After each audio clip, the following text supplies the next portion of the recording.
I've never been this kind of person before to say something like, the energies feel intense today, but I have to say, the energies feel intense today. And it's one of those things where I think it's sometimes human nature, it's unintentional, but we make something that we're going through or we're feeling into like a, not an absolute, but like a, everybody must be going through the same exact thing or feeling the same exact way, and that's not the case. I think usually. But sometimes, like for example this morning, for me, you can wake up and you can just feel this intensity. And it's, I think that now as the days progress and I'm seeing it manifest outwardly outside of me, I think that the reason why I couldn't put my finger on why I feel like things are intense is because it's more than just me. I think that that's an indicator when, and this is exceptionally rare for me. In fact, I can't even remember or think of one time in my life where I've been unable to really identify a feeling, like pinpoint exactly the feeling I'm feeling, and also why. Sometimes it's hard to know why, but just to back up and say I can't even hardly pinpoint the feeling I'm feeling, just that I'm feeling, and I'm feeling a lot, and I'm feeling intensity.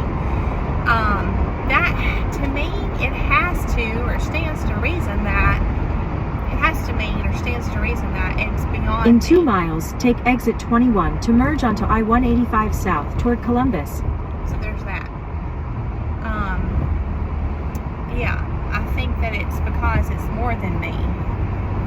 And so I don't have anything in my personal life to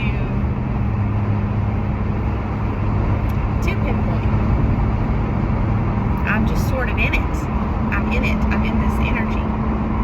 And it's a scary feeling because it feels like it can sweep you away at any moment. And I know that sounds strange, but that's how I feel. I feel like I'm caught up in it and it can sweep me away at any moment. I don't understand what that means. It just feels that way. As far as feelings go, which I think some of us are more inclined to, it's just part of our makeup, how God made us, our design. You know, we're all different. I think we like to simplify things and say that we're all the same, you know, at some level, and maybe we are. Maybe certain parts of us are, I don't know, I can't say that. But, you know, even the Bible says that, you know, God gives us different gifts. So there is and are differences, you know, in us. And so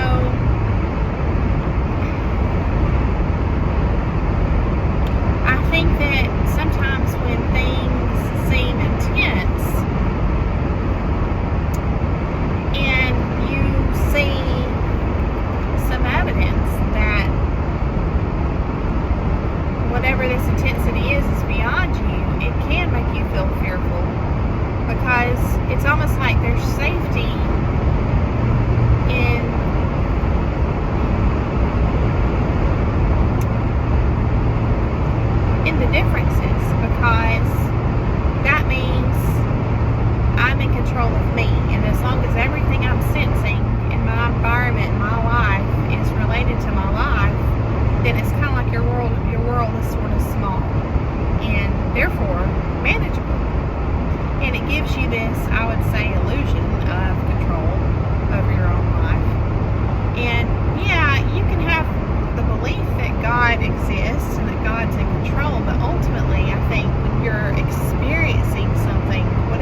gives you a sense of security and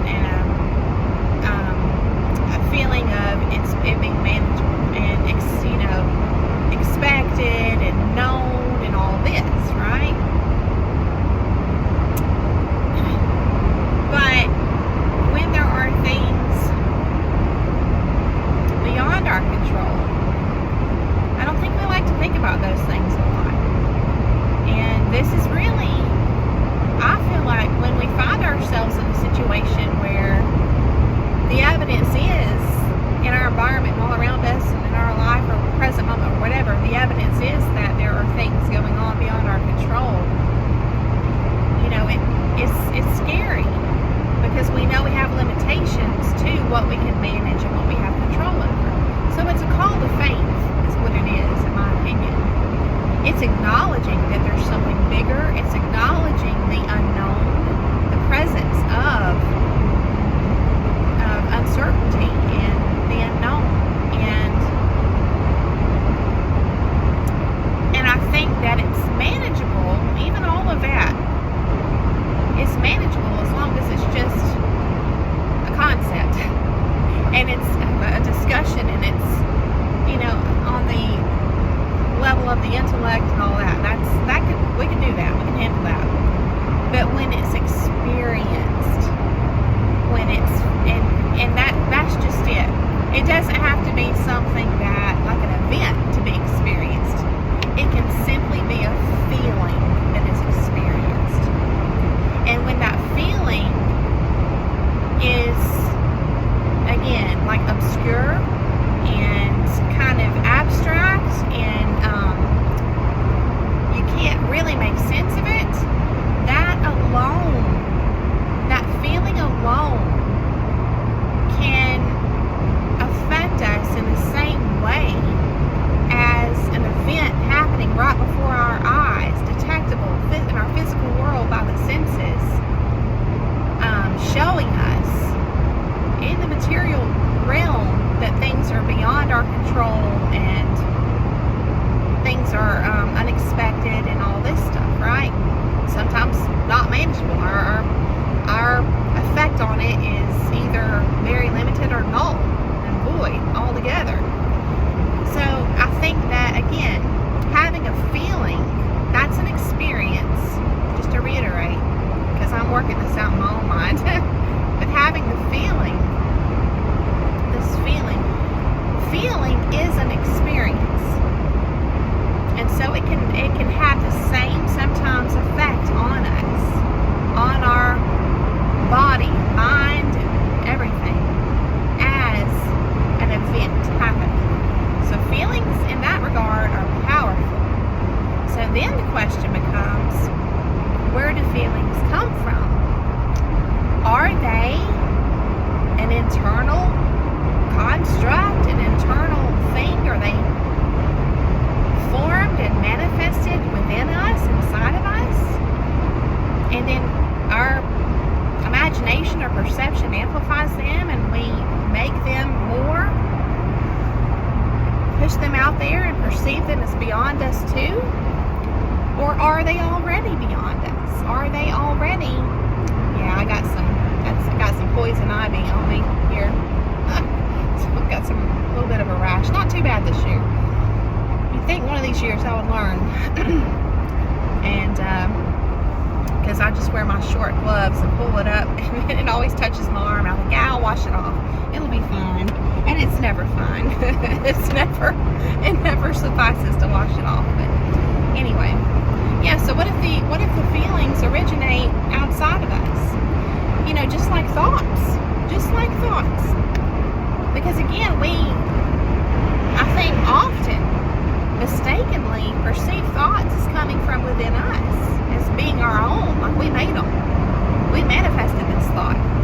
But if that were true, then why would you have random, bizarre thoughts sometimes that you don't want to have? You wouldn't do that.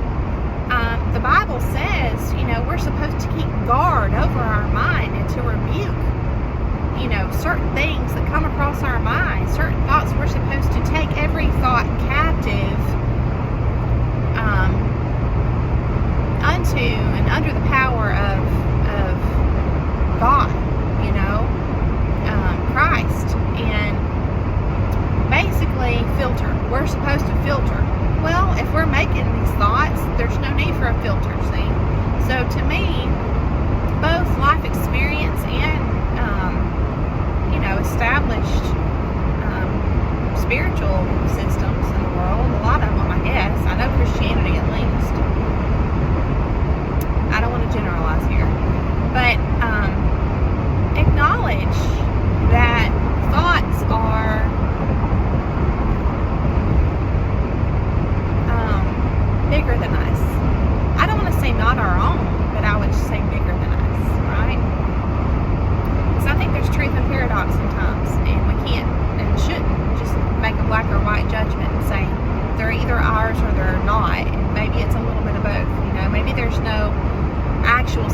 separation. It's like the eyes, the physical eyes, see separation, physical separation between us and the rest of the world.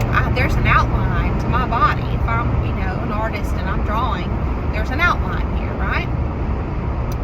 But the truth is that this is different. Just to use art as an analogy, there's a difference in drawing a hard line, boundary, border between a human and the surrounding environment, atmosphere, whatnot, versus making it more realistic by not drawing the line, and instead there being a very subtle difference in your shading,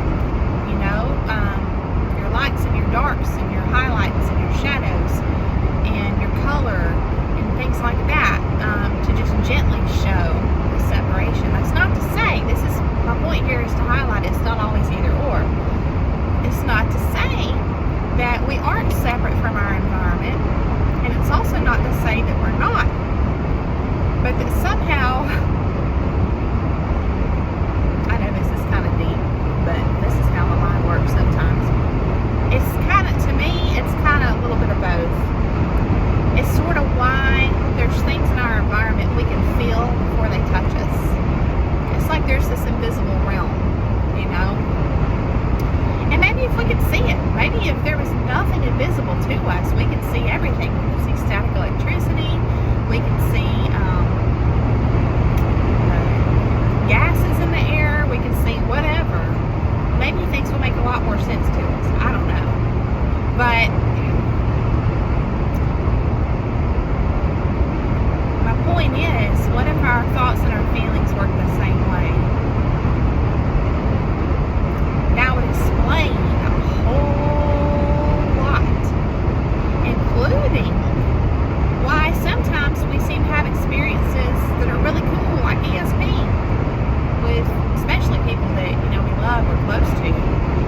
It's kind of surprising sometimes, how you can be thinking something and then the person you're close to, or someone that you're sharing a lot of time with, even maybe you don't really even know them that well yet or whatever, but you can kind of be on the same page with your thoughts. There's a name for this phenomenon, and I don't remember what it is, but it's something where there's an actual term for it, where there will be people in completely different parts of the world that will come up with the same idea or invention at the same time, and there's no measurable, concrete evidence for why this happens. And I think this is kind of in relation to archetypal symbolism and how we can all share similar dreams and things like that. So there's something greater than us that connects it all. There's, to me, a lot of evidence for that. And I think that, I don't know what's going on, but maybe it's nothing.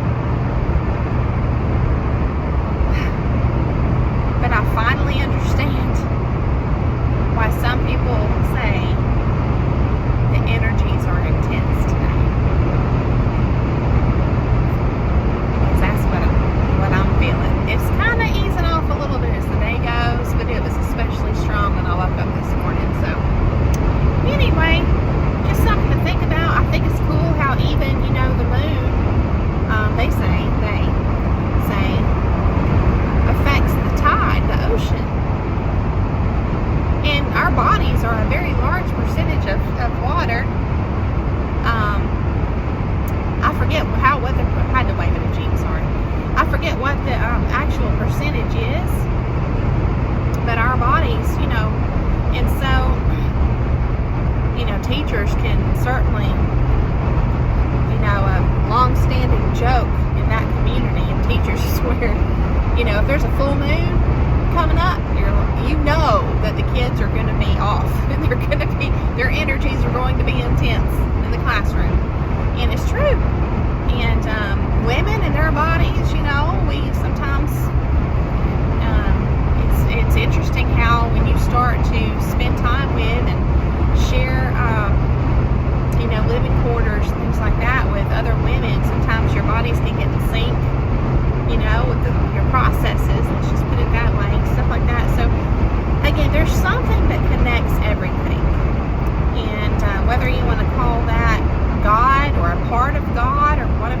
realities, or just part of the heavenly realm, or part of the unknown, or whatever. I don't know. I don't like using labels. But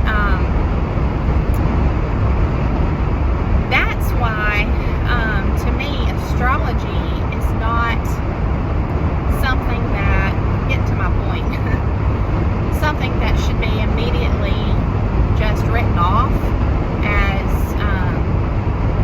bad. Because if everything on earth and inside the earth and outside of the earth is all created by this greater creator, father of the universe and everything, right? Then what's wrong with trying to understand how everything affects everything else, and therefore use what you learn and different perspectives that you try on to better yourself and to try and learn and grow and be a better person? There's nothing wrong with that, in my opinion. That's something that's always frustrated me in Christian community. And I think that there probably are some people that literally worship,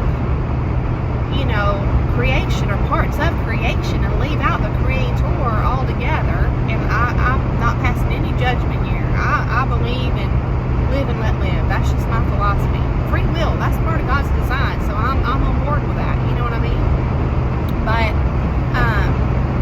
my point here is that you have people that are just boxed in and imprisoned within their belief system and structure, and they're very, I don't know, angry and judgmental and condescending towards anything outside of that.